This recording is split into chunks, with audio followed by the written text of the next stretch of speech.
Good afternoon students. मैं आज से आप लोगों के लिए लेके आया हूँ हमारे अतीत फर्स्ट कक्षा 6 के लिए इतिहास की पाठ्य पुस्तक है ये। और ये बच्चों के साथ साथ कॉम्पिटिटिव एग्ज़ाम्स के स्टूडेंट के लिए भी काफ़ी ज़्यादा कंपलसरी होता है, इसलिए इसको ज़रूर समझें। ये फर्स्ट वीडियो है और ये पूरी सीरीज़ होगी। इसमें मैं आपको वो बातें बताऊंगा जो कि यूजुअली हम लोग छोड़ देते हैं और इसीलिए एनसीईआरटी में जो चाहिए होता है उसको हम गेन नहीं कर पाते हैं। तो आइए इसमें हम जानते हैं। सबसे पहले हम जानेंगे इसका आमुख और उसके बाद हम जानेंगे इतिहास क्यों पढ़ते हैं। आइए शुरू करते हैं कि आखिर ये इस पुस्तक की रचना के क्यों की गई है, वो हमें आमुख से पता चलेगा। अब देखिए यहाँ पे ये चीज़ दिया हुआ है कि राष्ट्रीय पाठ्यचर्या चर्या की रूपरेखा 2005 क्या सुझाती है कि बच्चों के स्कूली जीवन को बाहर के जीवन से जोड़ा जाना चाहिए। लेकिन अभी तक क्या होता है कि जैसे कि पहले क्या होता था कि आप विद्यालय जाते थे, विद्यालय में आपको फैक्ट्स लिखवा दिया, क्वेश्चन आंसर लिखवा दिया, समझा दिया जैसे तैसे करके, और फिर हम उसको याद करके एग्ज़ाम देते थे और पास हो जाते हैं। लेकिन अब यहाँ पे ये कह रहा है कि 2005 जो है राष्ट्रीय पाठ्यचर्या की रूपरेखा, उसमें ये बताया गया है कि स्कूली जीवन को बाहर के जीवन से, यानी कि कैसे आप बाहर के जीवन से अपने आप को, अपनी पढ़ाई को जोड़ सकते हो। यह सिद्धांत किताबी ज्ञान की उस विरासत के विपरीत है। विरासत मतलब होता है जो कि पहले से चलती आती है, जो परंपरा, उसको विरासत कहते हैं। तो उस विरासत की विपरीत है जिसके प्रभाव बस हमारी व्यवस्था आज तक स्कूल और घर के बीच अंतराल बनाए हुए है। यानी कि कहने का मतलब है कि अगर 75% हाजिरी जरूरी ना हो तो कोई भी बच्चा स्कूल जाना नहीं चाहेगा।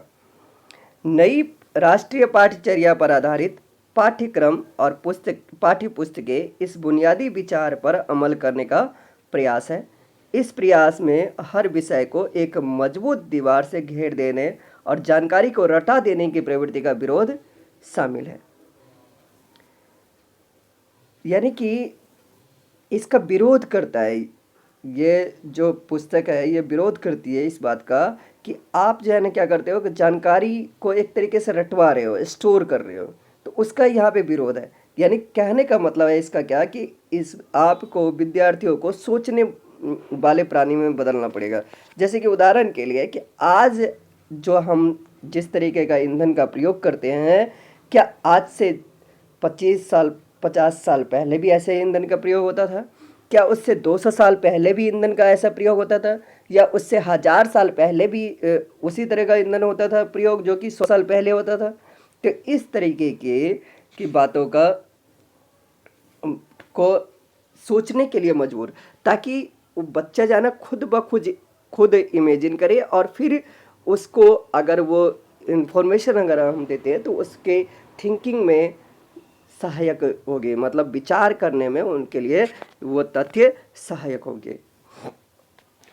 आशा है कि हमें राष्ट्रीय शिक्षा नीति 1986, अभी राष्ट्रीय शिक्षा नीति 2020 अभी लागू होना है, पास हो चुका है। राष्ट्रीय शिक्षा नीति 1986 में वर्णित बाल केंद्रित व्यवस्था की दिशा में काफ़ी दूर तक ले जाएंगे।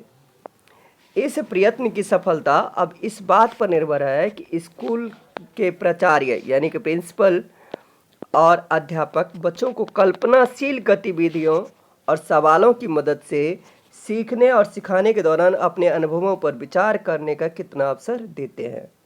यानी कि कल्पनाशील कितना आप बनाते हैं बच्चों को, कितना वो इमेजिन कर रहा है आपके सवाल और जवाब से। आपका सवाल कैसा है कि आप बच्चा ज़रा सोचने पे मजबूर हो रहा है या नहीं हो रहा है, कितना वो विचार कर रहा है, ये मायने रखता है। हमें मानना होगा कि यदि जगह, समय और आज़ादी दी जाए तो बच्चे बड़ों द्वारा सौंपी गई सूचना सामग्री से जुड़कर और जूझकर नए ज्ञान का सृजन कर सकते हैं, यानी नए ज्ञान को क्रिएट कर सकते हैं, नए ज्ञान की रचना कर सकते हैं। शिक्षा के विविध यानी कि अलग अलग साधनों तथा स्रोतों को कि अनदेखी किए जाने का प्रमुख कारण पाठ्य पुस्तक को परीक्षा का एकमात्र आधार बनाने की प्रवृत्ति है। प्रवृत्ति मतलब एक कह सकते हो कि सोची समझी एक तरीके से साजिश, इसको हम लोग कह सकते हैं काफ़ी हद तक, लेकिन पूरी तरीके से ये नहीं है। प्रवृत्ति मतलब एक सोच हो गई है। सर्जना यानी क्रिएशन और पहल को विकसित करने के लिए ज़रूरी है कि हम बच्चों को सीखने की प्रक्रिया में पूरा भागीदार माने और बनाएं।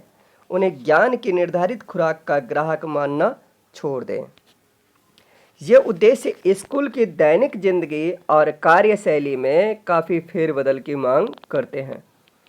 दैनिक समय सारणी में लचीलापन उतना ही जरूरी है जितना कि वार्षिक कैलेंडर में चुस्ती, और जिससे शिक्षण के लिए नियत दिनों की संख्या हकीकत बन सके। कहने का मतलब क्या है? दैनिक समय सारणी में लचीलापन होना चाहिए। लचीलापन मतलब उसमें पूरी छूट होनी चाहिए कि हम अपने अनुसार उसको कर सके। लेकिन साथ में यहाँ पे क्या कहा है कि वार्षिक कैलेंडर के अमल में चुस्ती होनी चाहिए, यानी कि आपके पास जितना समय है उसका आप भरपूर उपयोग करें। जिससे क्या होगा कि शिक्षण मतलब पढ़ाने के लिए जो आपके पास निश्चित समय है वो हकीकत बन सके, ऐसा ये अपेक्षा की जाती है। शिक्षण और मूल्यांकन की विधियां भी इस बात को तय करेंगे कि यह पाठ्यपुस्तक स्कूल में बच्चों के जीवन को मानसिक दबाव तथा बोरियत की जगह खुशी का अनुभव बनाने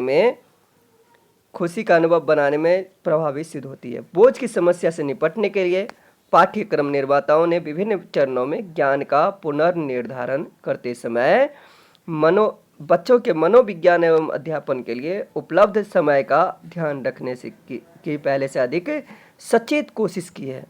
इस कोशिश को और गहराने के यत्न में यह पाठ्य पुस्तक सोच विचार और विस्मय मतलब आश्चर्यजनक छोटे समूहों में बातचीत एवं बहस को और हाथ से की जाने वाली गतिविधियों को प्राथमिकता देती है। अब देखिए, अब बाकी इसमें ये कृतज्ञता है तो ये इतना ज़रूरी नहीं है। अब आगे देखिए, आगे देखते हैं हम ये सब यहाँ पे उद्देश्य क्या है। अब जो इम्पोर्टेंट है, क्यों पढ़ें हम इतिहास? इतिहास आखिर क्यों पढ़ना जरूरी है? इस साल यहाँ पे कह रहे हैं कि इस साल तुम इतिहास पढ़ोगे। कुछ और विषयों के साथ इतिहास समाज विज्ञान का हिस्सा माना जाता है। समाज विज्ञान हमें अपनी सामाजिक दुनिया की कार्य प्रणाली को समझने में मदद करता है। यानी कि समाज विज्ञान यानी कि सामाजिक विज्ञान हमें सामाजिक दुनिया यानी कि समाज की एक दुनिया जो है उसमें किस तरीके से कार्य होता है उसका जो व्यवस्था है, सिस्टम है, उसको समझने में मदद करता है। समाज विज्ञान हमें जीवन के कई पहलुओं के बारे में बताता है। जीवन के कई पहलू जैसे भूगोल के बारे में, कहाँ पर्वतीय एरिया, मैदानी भाग, पठार इत्यादि के बारे में, अर्थव्यवस्था के चलने के बारे में और सामाजिक व राजनीतिक जीवन की व्यवस्था के बारे में बताता है। इतिहास के अतिरिक्त यानी कि इतिहास के अलावा समाज विज्ञान के अन्य विषय प्रायः आज की दुनिया के बारे में ही बताता है। इतिहास क्या बताता है कि आज की दुनिया कैसे विकसित हुई, यह हमें वर्तमान के अतीत के बारे में बताता है। यह ध्यान देने वाली बात है कि हमें वर्तमान के अतीत के बारे में बताता है, यानी कि वर्तमान किस तरीके से आज जो जिस कंडीशन में हम हैं, जिस स्थिति में हम हैं, उस स्थिति में हम कैसे पहुँचे। हम जिस समाज में रहते हैं उसके परिवेश की हमें आदत पड़ जाती है, यानी कि उसके आसपास के जीवन की आदत हमें पड़ जाती है। हम यह मान लेते हैं कि दुनिया हमेशा ऐसी ही रही है। हम भूल जाते हैं कि जीवन हमेशा वैसा नहीं था जैसे हमें आज दिखता है। उदाहरण के लिए, क्या तुम ऐसी दुनिया की कल्पना कर सकते हो जहां आग ना हो? जरा सोचिए कि आप आज से आंखें बंद कीजिए और आज से अपने आप को 10,000 वर्ष पहले ले जाइए या उससे भी पहले ले जाइए, जब आग के बारे में किसी को कुछ नहीं मालूम। आप वहाँ पे हैं और आपको आग के बारे में मालूम नहीं है। तो उस समय में कि जीवन कैसा होगा, कैसा रहा होगा कि एक ऐसी दुनिया में जहाँ खेती बाड़ी का आविष्कार नहीं हुआ, खेती बाड़ी नहीं होता है होती है, या उस ज़माने में ज़िंदगी कैसी रही होगी जब लोग लंबी यात्राएं तो कर लेते थे लेकिन न सड़कें थी न रेलगाड़ियां थी। इतिहास हमें उन अतीतों की ओर ले जा सकता है। अतीत मतलब बीता हुआ समय। इस रूप में इतिहास एक रोमांचक यात्रा है। यह यात्रा तुम्हें यानी कि हम सबको समय और संसार के आर पार ले जाती है। यह ले जाती है हमें एक दूसरी दुनिया में, एक दूसरे युग में, जब लोगों का जीवन अलग था, उनकी अर्थव्यवस्था और समाज, उनकी मान्यताएं और विश्वास, उनके भोजन और कपड़े, उनके घर और बस्तियां, उनकी कला और शिल्प, सब कुछ भिन्न थे। शिल्प मतलब पत्थर पे की गई कारीगरी। इतिहास ऐसी दुनिया के झरोखे खोल सकता है। झरोखे मतलब बाहर का जो हिस्सा होता है जिसको हम कहते हैं बालकनी वाली जो खिड़की होती है उसको खोल सकता है। कहने का मतलब है कि आपको इससे रूबरू कर सकता है। तुम अपने कंधे झटक कर कह सकते हो कि हम ऐसी बीती बातों को लेकर क्या परेशान हो जो अब नहीं है। ऐसे अतीत तो गुजर चुके हैं। बिल्कुल, देखिए आप हो सकता है कि हम लोगों के मन में ये प्रश्न आए कि भाई ये चीज़ बीत गई है तो इसके बारे में क्यों परेशान हो, इतना क्या सोचना है, इससे क्या फ़ायदा होगा। तो लेकिन इतिहास सिर्फ कल के बारे में नहीं बताता है, या आज के बारे में भी बताता है। अब देखिए एक आश्चर्यजनक बात हो गई कि भाई इतिहास सिर्फ कल के बारे में नहीं है, या आज के बारे में भी है। आज हम जिस दुनिया में हैं उसे बनाया है हमसे पहले आए हुए लोगों ने। उनके जीवन के सुख दुख, अपने युग की समस्याओं से जूझने की उनकी कोशिशें, उनकी खोजें और आविष्कार, इन्हीं के ताने बाने में तो मानव समाज बदला। प्रायः यह बदलाव इतने धीमे और मामूली होते थे कि उस युग के लोगों को इसका पता भी नहीं चलता था। बाद में जब हम अतीत पर नज़र डालते हैं जब हम इतिहास पढ़ते हैं तब हमें अंदाज़ा लगता है कि यह बदलाव कैसे आए। तभी हम लंबे अंतराल में धीमे धीमे होने वाले परिवर्तनों का असर देख पाते हैं। इतिहास पढ़कर हम समझ पाते हैं कि आधुनिक दुनिया अनेक सदियों से हो रहे बदलावों का परिणाम है। अब देखो यहाँ पे जब इतिहास की बात आ जाती है तो इस साल मतलब इस किताब में आप क्या पढ़ोगे कि सबसे प्राचीन अतीतों की ओर के बारे में पढ़ोगे। अगले 2 साल में आपकी यात्रा के बाद के कालखंड से होगी। इस किताब में राजा रानियों, उनकी विजयों, नीतियों के बारे में नहीं पढ़ोगे। आप पढ़ोगे कि शिकारियों और कृषक मतलब किसान के बारे में, शिल्पकार यानी पत्थर की कारीगरी करने वाले के बारे में, व्यापारियों के बारे में। आप जान पाओगे कि लोहे के आविष्कार कैसे हुआ, गेहूं और धान की खेती कैसे होने लगी, गांव और शहर कब बसे, तीर्थ यात्रियों और संतों, इमारतों तथा चित्रों, यात्रियों और संतों, इमारतों तथा चित्रों, धर्मों और विश्वासों के बारे में भी आप पढ़ोगे। आप पाओगे कि इतिहास सिर्फ महान लोगों की जीवनी नहीं है। इतिहास महान लोगों की सिर्फ जीवनी नहीं है। सिर्फ जीवनी का मतलब है कि महान लोगों की जीवनी तो है ही, साथ ही ये इसमें सामान्य स्त्रियों, पुरुषों और बच्चों के जीवन और उससे जुड़ी हुई क्रियाकलाप यानी कि एक्टिविटीज़ के बारे में भी है। इतिहास सिर्फ राजनीतिक घटनाओं के विषय में नहीं है, यानी कि सिर्फ राजनीतिक घटना जैसे कि राज्य का निर्माण, राज्य का पतन, प्रशासनिक व्यवस्था, इसके बारे में ही सिर्फ नहीं है, बल्कि वह समाज में हो रही हर चीज़ के बारे में है। अब इस किताब में क्या हमें समझने को मिलेगी? इतिहासकारों को अतीत के बारे में कैसे पता चलता है।